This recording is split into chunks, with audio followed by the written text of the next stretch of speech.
हमारे घर में एक सख्त नियम है, सूरज ढलने के बाद अगर कोई मेरा नाम पुकारे तो जवाब नहीं देना। आज रात पड़ोस की शांति चाची आंगन के बाहर खड़ी होकर मुझे बुला रही थी। कह रही थी कि मेरे लिए ताजा बने हुए महुए के लड्डू लाई है। मेरे पापा ने दरवाजे के पीछे रखा हुआ बड़ा चाकू उठाया और सीधे बाहर दौड़ पड़े। शांति चाची इतनी डर गई कि अपनी टोकरी वहीं गिराकर लंगड़ाते हुए अपने घर भाग गई। मेरी माँ ने मेरा मुंह कस कर दबा लिया और एक कटोरी काले पानी की जिसमें राख मिली हुई थी जबरदस्ती मेरे गले में उतार दी। जब मैं होश में आई पूरा गांव आग की रोशनी में डूबा हुआ था। माँ क्या हुआ? शांति चाची। माँ ने कुछ नहीं कहा, बस कांप रही थी। उन्होंने मेरी हथेली पर उंगली से लिखा, बाहर मत देखना, आवाज मत करना। कार की खिड़की के बाहर चांदनी बहुत ही फीकी और डरावनी लग रही थी। मैंने देखा एक बहुत बड़ा साया कार की खिड़की से चिपका हुआ था। वो हमारी गाड़ी के साथ साथ भाग रहा था, जैसे हमें पकड़ने की कोशिश कर रहा हो। मीटर पर स्पीड 140 थी, लेकिन वो चीज पीछे नहीं छूट रही थी। पापा वो क्या है? आंखें बंद कर लो। अचानक मेरी माँ जोर जोर से कांपने लगी। उन्होंने पीछे मुड़कर देखा, फिर तुरंत सामने देखने लगी। उनके नाखून मेरे हाथ में धंस गए। कुछ देर बाद वो साया हल्का पड़ने लगा। गाड़ी के अंदर का माहौल थोड़ा सामान्य हुआ। छूट गया क्या? नहीं, वो इंतजार कर रहा है। मैंने पीछे देखा, वहाँ एक गहरा जिंदा सा हिलता हुआ अंधेरा था। अचानक मुझे याद आया, ये पहली बार नहीं है जब हमने कोई घर जलाया। जब से मुझे होश है हम हमेशा भागते ही रहे। किसी भी जगह 6 महीने से ज्यादा नहीं रुके। मैंने 7 बार स्कूल बदला, मेरा कोई दोस्त नहीं बना, क्योंकि सूरज डूबने से पहले घर आना जरूरी होता था। मैंने एक बार माँ से पूछा था, हम बार बार घर क्यों बदलते हैं? उन्होंने कहा, तुम्हारे पापा का ट्रांसफर होता रहता है। अब समझ आ गया, वो झूठ था। पेट्रोल कम है, वो बहुत पास आ गया है। माँ ने पापा की तरफ देखा, दोनों ने आंखों आंखों में बात की। आगे एक ढाबा स्लैश रुकने की जगह है, मैं उसे भटकाने जाती हूँ। वो तरीका पहले काम कर चुका है, अब भी करेगा, कोशिश करनी पड़ेगी। माँ ने अपना दुपट्टा कोट उतार दिया। अगले रुकने वाली जगह पर उन्होंने मुझे पकड़कर फिर से एक कटोरी पानी पिला दिया। मैं बेहोश हो गई। आखिरी चीज जो याद है, गाड़ी का दरवाजा खुलना और एक अजीब मीठी हवा। जब मेरी आंख खुली सुबह हो चुकी थी। हम एक पुरानी वैन में थे जो किसी सुनसान जगह पर खड़ी थी। माँ कहाँ है? पीछे। माँ पीछे पड़ी थी। उनका चेहरा बिल्कुल सफेद था, जैसे एक रात में 20 साल बूढ़ी हो गई। उनका दायां हाथ पट्टी से बंधा था जिससे खून रिस रहा था। कल रात वो क्या था? तुमसे मतलब नहीं, हम तुम्हें बचाएंगे। मैं और पूछना चाहती थी, लेकिन पापा की आंखों ने मुझे रोक दिया। वो चीज इतनी डरावनी थी कि मेरे माँ बाप सालों से भाग रहे थे, फिर भी सच नहीं बता रहे। मेरा एक छोटा भाई भी था, सोनू। वो मुझसे 3 साल छोटा था, बहुत चंचल, बिल्कुल चिड़िया जैसा, हमेशा मेरे पीछे पीछे घूमता रहता। दीदी दीदी। वो हमेशा सबसे बड़ा टॉफी का टुकड़ा मुझे देता था। कहता था, अगर हम कभी अलग हो गए तो इस टॉफी के रैपर से बात करना, मैं सुन लूंगा। वो मर गया जब मैं 9 साल की थी। माँ पापा ने कहा वो पहाड़ से गिर गया, लेकिन अंतिम दर्शन के समय मैंने देखा उसका दायां हाथ गायब था और वो चोट गिरने जैसी नहीं थी, जैसे किसी चीज ने उसे नोच लिया। उस दिन के बाद हमारे घर में कभी हंसी नहीं आई। राजेश कहाँ जा रहे हैं? काला पहाड़ गाँव 800 किलोमीटर दूर। आज रात नहीं पहुँच पाएंगे? नहीं पहुँचे तो भी जाना पड़ेगा, वही सुरक्षित है। काला पहाड़ गाँव, ये नाम सुनकर मुझे अजीब सी शांति मिली। वहाँ एक आदमी रहता है जो हमारी मदद कर सकता है। गाड़ी में बैठने से पहले मुझे एक आवाज सुनाई दी, बहुत धीमी, जैसे हवा की सरसराहट। दीदी छिप जाओ, अंधे बाबा से बचकर रहना। मेरा पूरा शरीर जम गया। ये आवाज थी पायल की, मेरी इकलौती दोस्त जो 5 साल पहले जंगल में किसी चीज द्वारा घसीट कर ले जाई गई थी। माँ, मैंने अभी पायल की आवाज सुनी। वो कह रही थी, अंधे बाबा से बचना।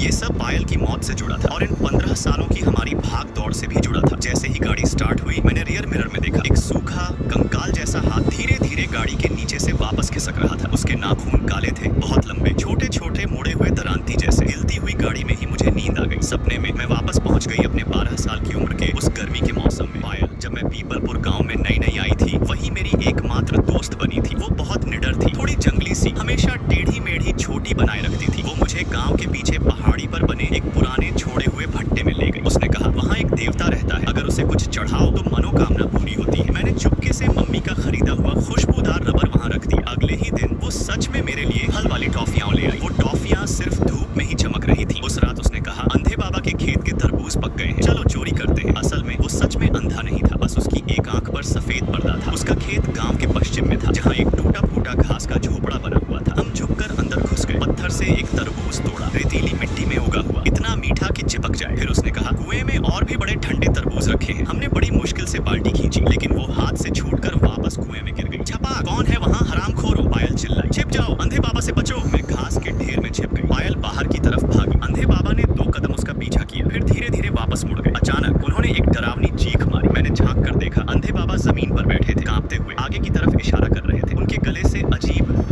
जैसी आवाज निकल रही थी। चांदनी में एक काला साया पायल को घसीटते हुए पहाड़ की तरफ ले जा रहा था। उसकी एक चप्पल गिर गई थी और उसकी उंगलियों ने जमीन पर खून के 5 निशान खींच दिए थे। मैं भागकर गांव गई और लोगों को बुलाया। बड़े लोग मशाल लेकर पहाड़ की तरफ गए। इतनी दूर तो कोई नहीं ले जा सकता। जब उन्होंने पायल को एक गुफा में पाया, उसका सिर्फ आधा शरीर बचा था। उस रात ही माँ पापा मुझे लेकर वहाँ से भाग गए। बाद में मैंने सुना उन्होंने पायल के परिवार को पैसे दिए, कहकर ये मुआवजा है बेटा, सर्विस एरिया आ गया। मैंने आंखें खोली, फिर से रात हो चुकी थी। हम एक पहाड़ी रास्ते के सर्विस एरिया पर थे। कुछ बड़े ट्रक खड़े थे। ड्राइवर लोग आग के पास बैठकर मैगी खा रहे थे। भाई, परिवार के साथ रात में सफर, कहाँ जा रहे हो? गाँव, रिश्तेदारी में। आओ सिगरेट लो। पापा ने सिगरेट ली और पूरा पैकेट ही उन्हें दे दिया। ड्राइवर लोग खुश हो गए। एक दाढ़ी वाला अंकल मुझे एक सॉसेज देते हुए बोला, ले बेटी, असली वाला है। धन्यवाद अंकल। मैं वॉशरूम की तरफ गई। एक ट्रक के पास से गुजरते वक्त मैंने देखा पहिए के पीछे कोई छोटा सा साया बैठा था, पत्थर से कुछ तोड़ रहा था। मैंने अचानक पीछे मुड़कर देखा, वहाँ कुछ भी नहीं था, बस कुछ गहरे लाल रंग की बूंदें जमीन पर जमी हुई थी, जो अब काली पड़ चुकी थी। जब मैं वापस आई, मेरी पानी की बोतल के नीचे एक सूखा हुआ महुए का पत्ता दबा हुआ था, लेकिन मुझे पूरा यकीन था वहाँ पहले कुछ भी नहीं था। हम तीनों ड्राइवरों के साथ उस अस्थायी टीन शेड में बैठे थे। पापा उन्हें सिगरेट बांट रहे थे और वो लोग अपने लंबे सफर की कहानियां सुना रहे थे। माँ चुपचाप सिर झुकाकर बैठी थी, उनकी उंगलियां आपस में उलझ रही थी। मुझे पता था उन्हें गिल्ट हो रहा था। हम दूसरों की मौजूदगी का इस्तेमाल कर रहे थे, खतरे को उनसे दूर रखने के लिए। ये गलत था, लेकिन हमारे पास कोई और रास्ता नहीं था, क्योंकि वो चीज भीड़ से डरती है और ज्यादा लोगों की जीवित ऊर्जा से भी। एक ड्राइवर बोला, पिछले साल मैंने सड़क के बीच में एक लाल कपड़े वाली औरत देखी। वो गाड़ी रोकने का इशारा कर रही थी। मेरे गुरु ने कहा था रात में कभी मत रुकना, तो मैं निकल गया। जब मैंने रियर मिरर में देखा, वहाँ कोई औरत नहीं थी, बस एक पुराना पीपल का पेड़ था जिसे बिजली ने फाड़ दिया था। मेरे ट्रक में ताबीज लटका है, तुम लोग भी रखो। दूसरा ड्राइवर, जो अब तक चुप था, अचानक बोला, क्या तुमने भी देखा है एक काला साया जो बहुत तेज भागता है, जिससे कितनी भी तेज भागो छूटता नहीं? पापा के हाथ में पकड़ी हुई चॉपस्टिक हवा में ही रुक गई। उस ड्राइवर ने उनके चेहरे का रंग देखा और तुरंत हाथ हिलाते हुए बोला, नहीं, रहने दो। मैंने कुछ नहीं कहा, उस चीज से पंगा मत लो, दिन में किसी जानकार आदमी को दिखा देना। हमने खाना पीना खत्म कर लिया था, लोगों की मौजूदगी से थोड़ा सुरक्षित महसूस हो रहा था। पापा मुझे लेकर टॉयलेट गए। जब हम बाहर आए तो माँ कहीं दिखाई नहीं दी। हमने चारों तरफ ढूंढा, तभी एक ट्रक स्टार्ट होने की आवाज आई। हम दौड़कर वहाँ पहुंचे। माँ ट्रक के नीचे लेटी हुई थी, ठीक उस जगह जहाँ ड्राइवर की नजर नहीं जाती। उनकी आंखें गाड़ी के नीचे के अंधेरे में टिकी हुई थी, हाथ आगे की तरफ बढ़ा हुआ था और वो बड़बड़ा रही थी, सोनू, माँ तुम्हें बाहर निकाल रही है, डर मत। मैं सन्न रह गई। सोनू तो कब का मर चुका था। नहीं मरा, मेरा सोनू नहीं मरा, वो नीचे फंसा हुआ है। ड्राइवरों ने मिलकर उन्हें बाहर खींचा। होश में आने के बाद उनका चेहरा सफेद पड़ गया। वो बार बार माफी मांगने लगी। दाढ़ी वाले अंकल बोले, भाई, तुम लोगों ने किसी बुरी चीज को छेड़ दिया है, अब भगवान ही बचाए। हम फिर से रास्ते पर निकल पड़े। माँ पीछे की सीट पर कांप रही थी। पापा दांत भींचे हुए गाड़ी चला रहे थे। गाड़ी की स्पीड लगातार 120 से ऊपर थी। अब भी 600 किलोमीटर बाकी है, वो हमें वहां तक पहुंचने नहीं देगा। जैसे ही पापा ने ये कहा, नेविगेशन अचानक तेज करंट जैसी आवाज करने लगा और बंद हो गया। बाहर न जाने कब से घना कोहरा छा गया था, इतना घना जैसे दूध फैल गया हो। पापा ने फॉग लाइट ऑन की, लेकिन सामने 5 मीटर भी नहीं दिख रहा था। ऑफलाइन मैप भी अटक गया। पापा,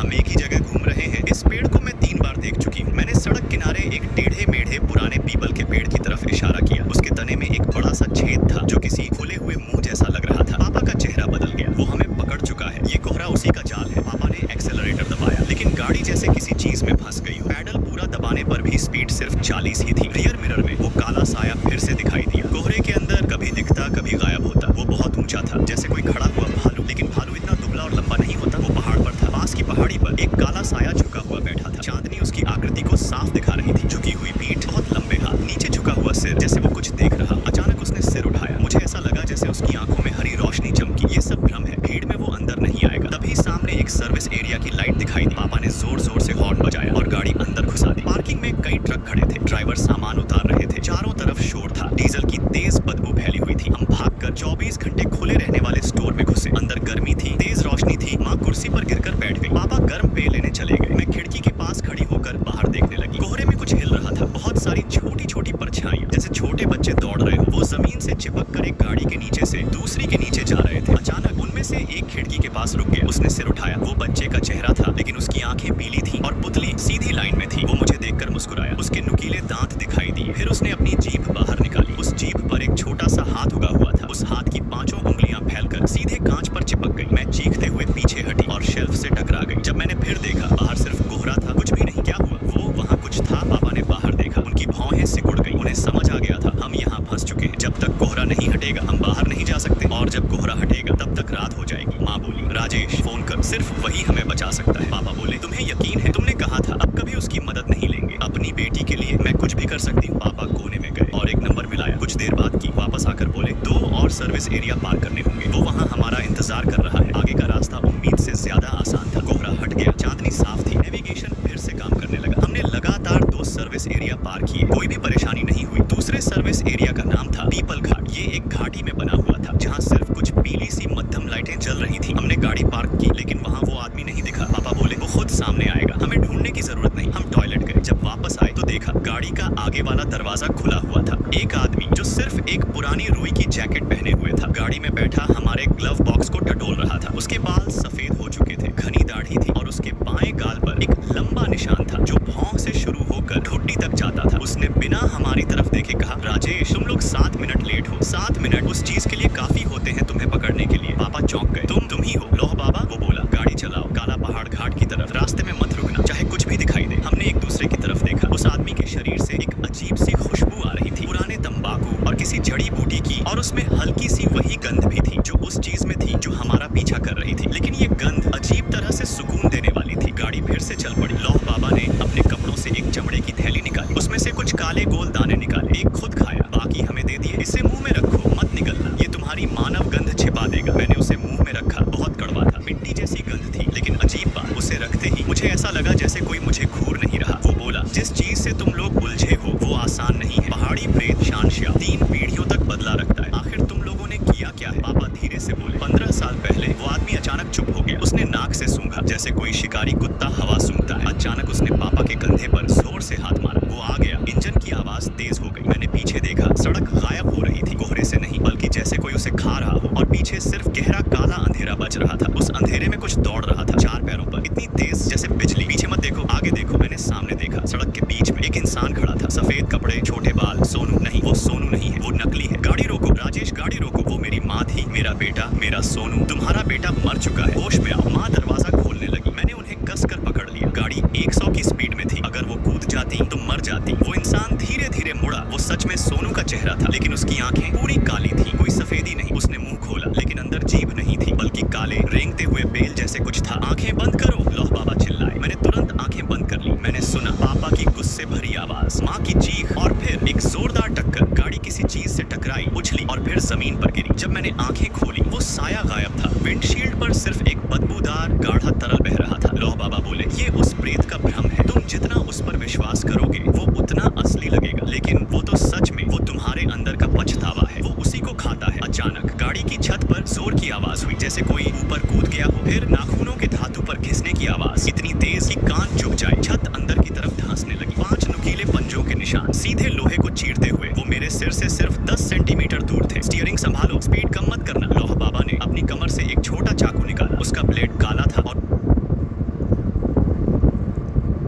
उस पर अजीब से मंत्र खुदे थे। उन्होंने जोर से छत में वार किया। धड़ाम, धातु के टकराने की आवाज आई। ऊपर जो भी था उसने एक अजीब चीख मारी। ना इंसान ना जानवर, जैसे कांच पर लोहे को रगड़ा जाए। गाड़ी जोर से हिलने लगी। पापा ने स्टीयरिंग कसकर पकड़ लिया। कुछ देर बाद पंजों के निशान गायब हो गए, लेकिन छत का गड्ढा अभी भी था। वो अभी के लिए चला गया है, लेकिन वापस आएगा। ये पहाड़ी प्रेत सबसे ज्यादा बदला लेने वाला होता है। जब तक ये मरेगा नहीं, ये पीछा नहीं छोड़ेगा। सुबह के 3 बजे हमें एक पुराना पत्थर दिखा। उस पर लिखा था काला पहाड़ घाट। गाड़ी जैसे ही उस पहाड़ के अंदर गई, हवा बदल गई। वो ठंडी डरावनी मौजूदगी अचानक गायब हो गई। चांदनी साफ हो गई। सड़क के किनारे पत्थरों पर अजीब अजीब चिन्ह बने हुए थे। दूर पहाड़ ऐसे लग रहे थे जैसे कोई विशाल उंगलियां आसमान की तरफ इशारा कर रही हो। लौह बाबा बोले, हम पहुंच गए। ये एक पवित्र जगह है। यहाँ 9 पहाड़ों का सुरक्षा चक्र है। वो प्रेत यहाँ अंदर नहीं आ सकता। पापा ने पूछा, तुम आखिर हो कौन? वो धीरे से बोले, मैं इन पहाड़ों का रक्षक हूँ। मेरे गुरु इस जगह के आखिरी तांत्रिक थे। वो हमें पहाड़ के बीचों बीच एक पत्थर के घर में ले गया। घर बहुत साधारण था, लेकिन साफ सुथरा। दीवारों पर जानवरों की हड्डियां टंगी थी, कुछ जड़ी बूटियां और पुराने पीले पड़े ताबीज। चूल्हा जल रहा था, उस पर कोई तेज गंध वाली दवाई उबल रही थी। लौह बाबा बोले, अब बताओ 15 साल पहले तुम लोगों ने उस जंगल में क्या किया था? माँ पापा ने एक दूसरे को देखा। काफी देर तक चुप रहे। फिर पापा ने धीरे से कहा, हमने कुछ ऐसा मार दिया जिसे नहीं मारना चाहिए था। क्या? एक पहाड़ी प्रेत, और वो भी एक मादा प्रेत जो जुड़वा बच्चों से गर्भवती थी। लौह बाबा के हाथ रुक गए। उन्होंने धीरे धीरे सिर घुमाया। उनकी आंखें डरावनी हो गई। तुमने उसे खा लिया था? पापा ने सिर झुका लिया। हम जंगल में फंस गए थे, भूख से मरने वाले थे। लौह बाबा गुस्से में उठ खड़े हुए। तुम खत्म हो चुके हो। पहाड़ी प्रेत 3 पीढ़ियों तक बदला रखता है, और तुमने तो जुड़वाओं गर्भ वाली माँ को मारा है। ये खून का कर्ज है जो खून से ही चुकाया जाता है। वो कमरे में टहलने लगे। उनकी हड्डियों वाली माला आपस में टकरा कर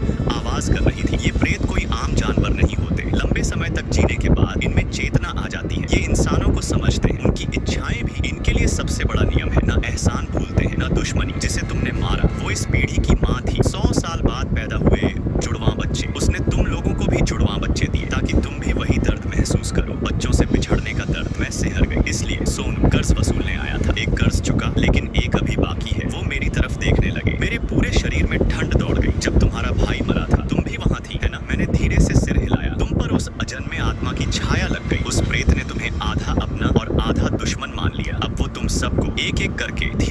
कर्ज चुकवाएगा। उस रात मुझे नींद नहीं आई। घर छोटा था, हम तीनों एक साथ सो रहे थे। लौह बाबा बाहर पहरा दे रहे थे। मैंने उन्हें धीरे धीरे कुछ बड़बड़ाते सुना। उनकी आवाज अजीब थी, जैसे कोई गाना हो या कोई पुराना मंत्र। सुबह होने से पहले मैं चुपके से उठी। मैंने देखा वो दरवाजे पर बैठे थे, चांद की तरफ देखते हुए सिगरेट पी रहे थे। चांदनी में उनके गाल का निशान सफेद चमक रहा था। मैंने पूछा, ये निशान? वो बोले, 20 साल पहले मेरे गुरु ने दिया। तुम्हारे गुरु? वो बूढ़े हो गए थे। उन्होंने सोचा इस प्रेत से समझौता कर ले, लेकिन उसने उनके चेहरे का आधा हिस्सा नोच लिया। तब मैं जवान था। गुस्से में मैं तलवार लेकर जंगल में घुस गया। मैंने एक प्रेत को घायल कर दिया और उसने 15 साल तक मुझे नहीं छोड़ा। हर साल सिर्फ एक रात वो मेरे घर के बाहर बैठता है, सुबह होते ही चला जाता है। मैंने पूछा, आप उसे मार क्यों नहीं देते? वो हंस पड़े। प्रेत को मारना आसान नहीं है, वो इस पहाड़ की ऊर्जा से बने होते हैं। अगर एक को मार दिया तो पूरे जंगल में बीमारी फैल जाएगी। उन्होंने गहरी सांस ली। और पहले गलती मेरी थी, मैंने उसे घायल किया। अब वो हर साल सिर्फ एक रात आता है, किसी को नुकसान नहीं पहुंचाता। ये उसका नियम है और ये मेरा प्रायश्चित। हम बराबर हो गए। मैंने डरते हुए पूछा, तो हम भी क्या बराबर हो सकते हैं? लौह बाबा चुप हो गए। फिर बोले, तुमने जो मारा है वो माँ थी और वो भी जुड़वा। ये कर्ज बहुत भारी है, जब तक तुम उसे चुकाने को तैयार नहीं हो। लेकिन पैसे से नहीं, जान देकर भी नहीं, बल्कि समय और सच्चे मन से। मैंने पूछा, मतलब? वो बोले, प्रेत तुम्हारी मौत नहीं चाहता, वो चाहता है तुम समझो। समझो खोने का दर्द क्या होता है, तकलीफ क्या होती है और सम्मान क्या होता है। तुम लोग यहाँ इस पहाड़ में 1 साल रहो, उनकी आत्मा के लिए प्रार्थना करो, जंगल की सेवा करो, शायद तुम्हें माफी मिल जाए। जब मैं कमरे में लौटी, माँ जाग रही थी। उनकी आंखें लाल और सूजी हुई थी। वान्या, माफ करना, ये सब हमारी गलती है, तुम्हें इसमें नहीं फंसाना चाहिए था। मैंने उनका हाथ पकड़ा। माँ, मैं आपकी बेटी, कोई बोझ नहीं। वो मुझे गले लगाकर रोने लगी। उनका शरीर कांप रहा था। मैंने उनकी गोद में सिर रखा और सोचने लगी, सोनू, पायल और ये 15 साल की डर भरी जिंदगी। अगर 1 साल यहाँ रहकर सब खत्म हो सकता है तो मैं तैयार हूँ। लेकिन मुझे अंदर से पता था ये इतना